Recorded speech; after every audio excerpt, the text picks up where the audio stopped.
Liberty. This is a major topic in social and political philosophy, and also ethics.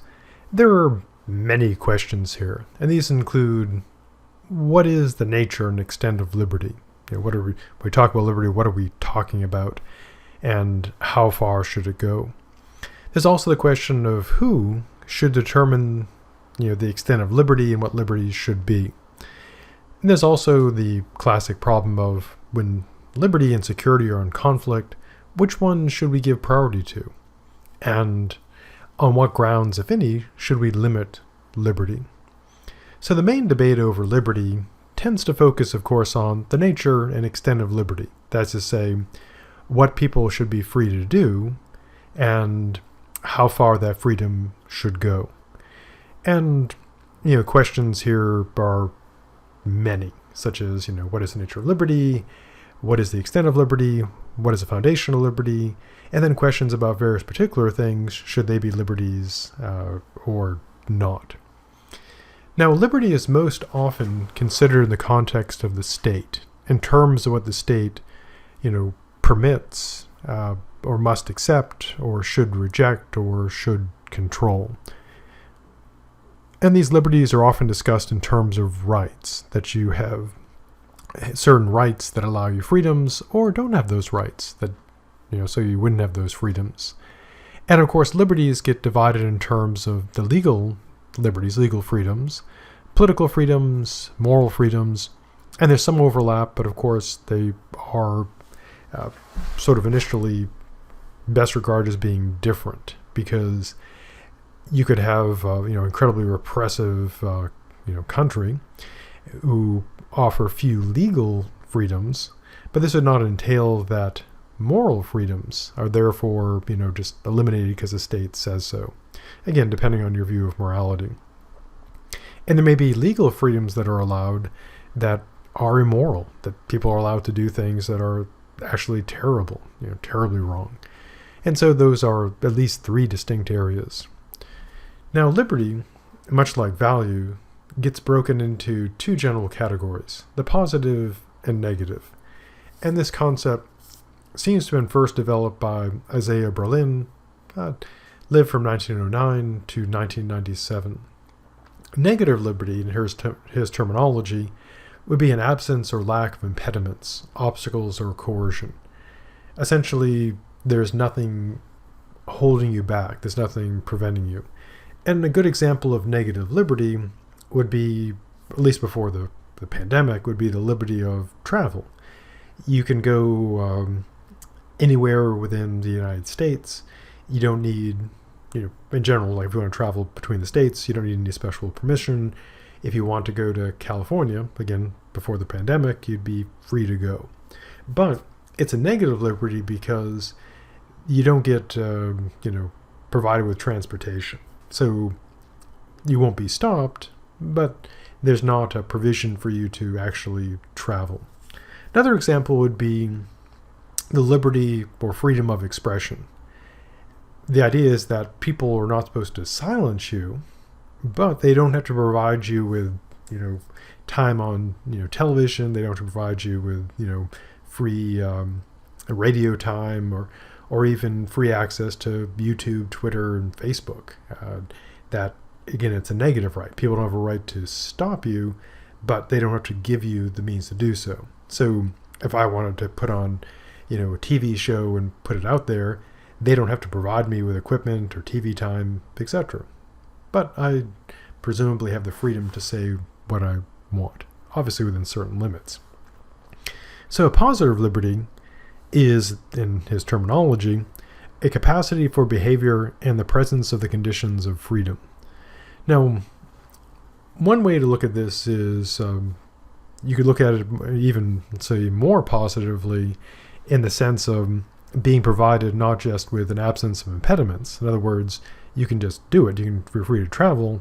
You could look at positive liberty as it's sort of enabled. To use kind of a concrete example, the freedom of education in the United States, at least K through 12, is not just a negative liberty. It's not that you're free to get education, but it's also provided.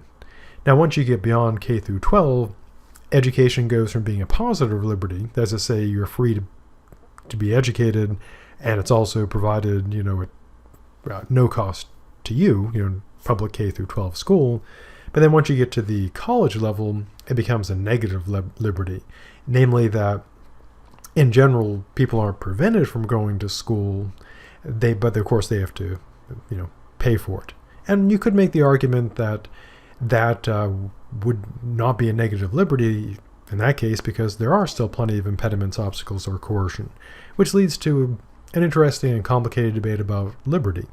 Namely, how free are you if something is technically a liberty, but because of the way society is, you lack the means to exercise that freedom.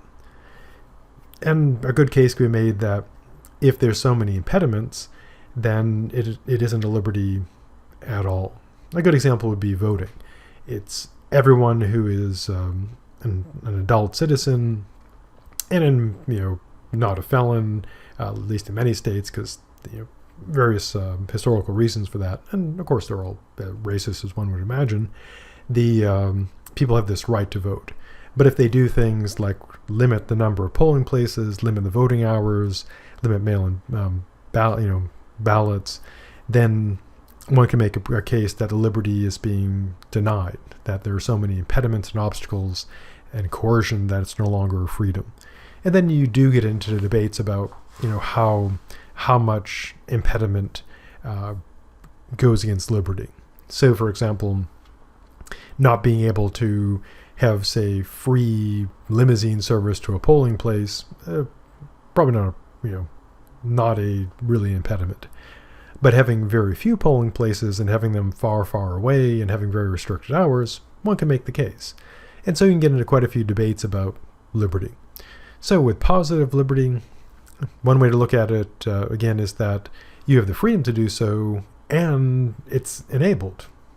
With negative liberty, there's simply a lack of impediments, obstacles, or coercion, so you're free to do it, but in a way it's not enabled. Continuing with liberty, we go to the question of who or what determines liberty, and who, should do this. Many thinkers argue that the state should determine the extent of liberty permitted. For example, one extreme we'll be looking at a fellow, the fascist Benito Mussolini. Other thinkers argue that the extent of liberty should be determined on moral grounds. For example, our good dead friend John Stuart Mill. And there is considerable debate among thinkers and non-thinkers about who should make the decisions about how free people are and, to what extent people should be free. Another area of great interest philosophically, morally, and practically is a conflict between liberty and security. So some thinkers argue that people should give up liberties in exchange for increased security. The idea is basically, the theory is you trade freedoms to get safer. Now, this matter, probably most people agree you should give up some freedoms in return for safety. For example, the majority of people would probably agree, and probably correctly, that individuals should not be allowed to own nuclear weapons or biological weapons or chemical weapons, because having individuals, armed with nukes or bioweapons or chemical weapons would be just incredibly dangerous. So it makes sense we give up that freedom. And of course, there are other freedoms we give up that seem quite reasonable. For example, the freedom to just murder other people, the freedom to just steal from people, the freedom to burn down people's houses for no good reason. And so those all seem to be reasonable freedoms to give up for a return on safety. Now, there are other thinkers who argue that people should not give up certain liberties, or maybe even any liberties at all, to gain increased security, the trade-off. So how do we address that crucial question, which is a very big one, and it's gotten even bigger ever since 9/11, of course? How do we address rationally the question of liberty and security?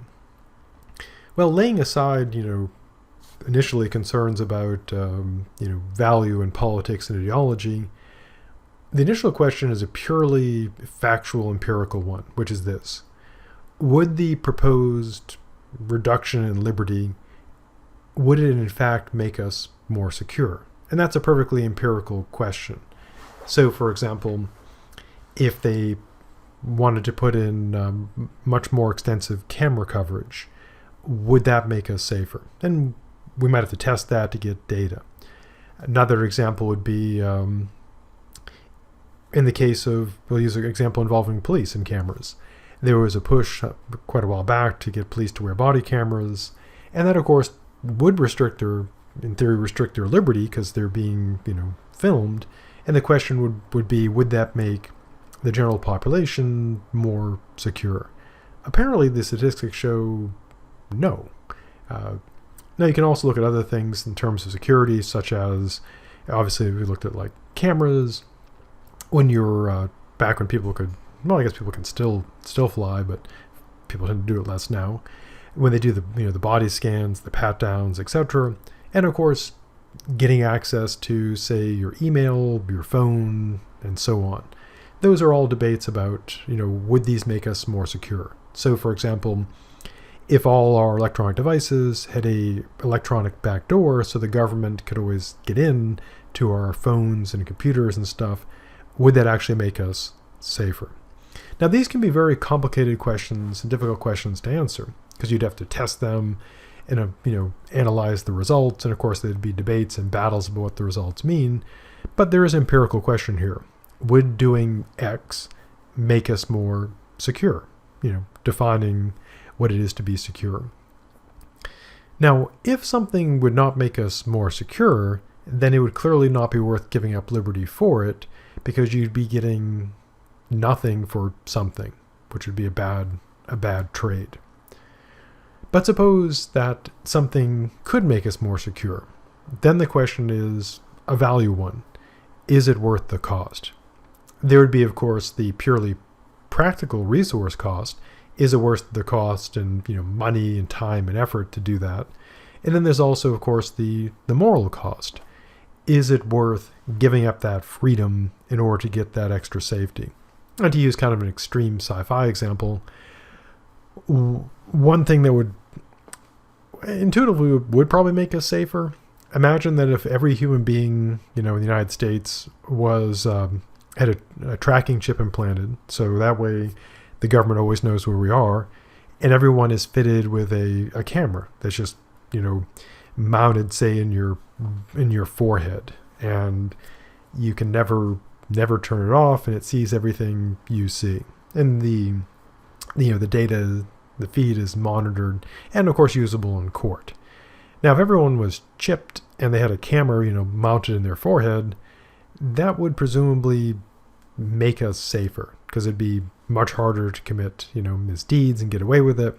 And if this was monitored, then the authorities would be able to intervene more.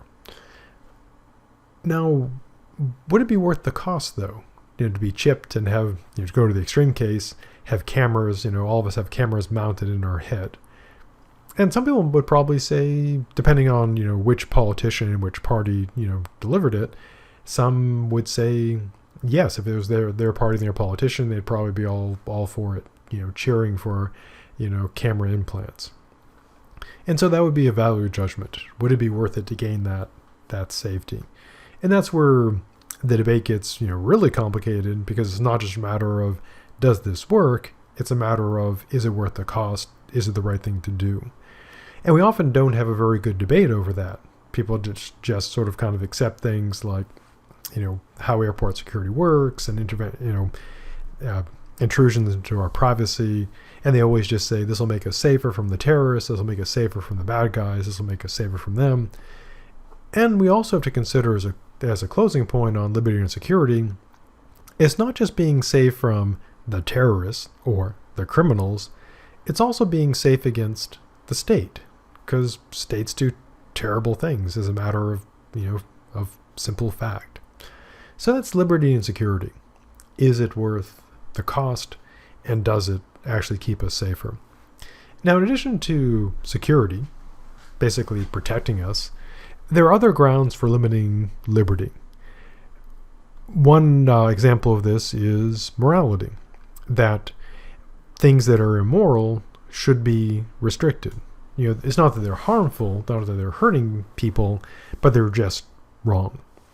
For example, back when there was a debate over same-sex marriage, it's largely settled now, people would occasionally try to argue that same-sex marriage would hurt the children or hurt society, but kind of one of the main sort of reasons advanced is that it's just wrong, and so it should not be allowed.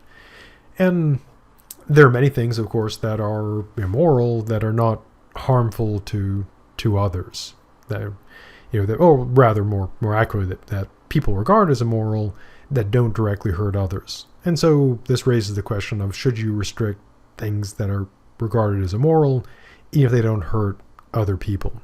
Because that would be a different justification. There'd be the harm justification, then there'd be, well, it doesn't hurt people, but it's just wrong.